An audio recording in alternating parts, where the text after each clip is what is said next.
বিংশ শতাব্দী ক্রস করার পরেও আজকে খুব সুন্দর একটা ন্যাচারাল জিনিস শিলচর শহরের বুকের উপরে শিলচর সিভিল হাসপাতাল।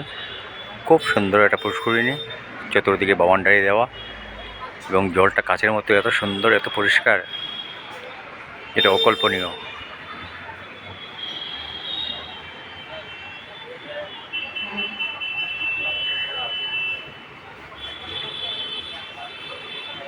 এবং খুবই ঠান্ডা মৌসুম, চতুর্দিকে গাছ, মধ্যে পুষ্করিণী,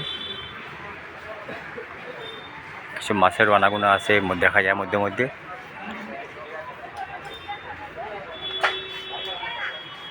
শিলচর সিভিল হাসপাতালের ভিতরে খুব সুন্দর একটা মনোরম পরিবেশ পুষ্করিণীটা।